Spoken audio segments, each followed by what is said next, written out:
So hey guys, তোমরা সবাই কেমন আছো? আশা করি ভালো আছো। আমি খুব ভালো আছি। চলেছি তোমাদের সাথে আবার একটা মিনি ব্লগ শেয়ার করতে। বলো তো কোথায় যাচ্ছি? বড় মাসি হঠাৎ ফোন করে বললো হাবড়া স্টেশনে আয়, তোর সাথে কিছু দরকার আছে। আমি সেই আন্দাজে বেরিয়ে পড়লাম। তার মধ্যে কাপ ফল আর একটা কি কামরাঙা নিয়েছিলাম।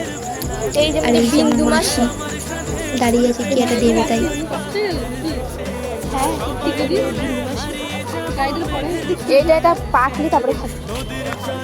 আমরা প্ল্যাটফর্মে বসে গল্প করছিলাম, তার মধ্যে ট্রেন চলে আসলো। ও ট্রেনে উঠে গেছে। আমি ট্রেনের সামনে দাঁড়িয়ে দাঁড়িয়ে গল্প করছিলাম।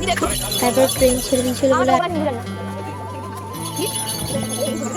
তারপরে আমিও ওভারব্রিজ পার করে নিলাম।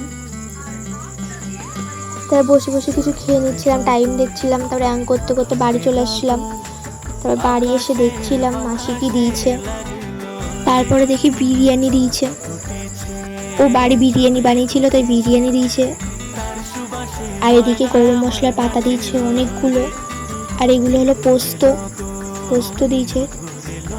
দেখো কতগুলো গরম মশলার পাতা দিয়েছে।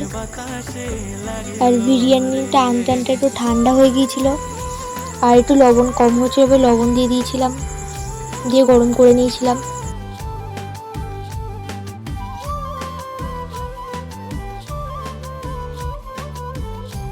বিরিয়ানি গরম করা হয়ে গেলে কুরকুরে কিনতে গিয়েছিলাম, সন্ধেবেলায় খাবো তাই। আর এদিকে সবাইকে ভাগ করে দিচ্ছিলাম। আজকের ভিডিও এই পর্যন্ত। দেখা হবে আবার কোনো নতুন ভিডিওতে। সবাই ভালো থাকবে। টাটা।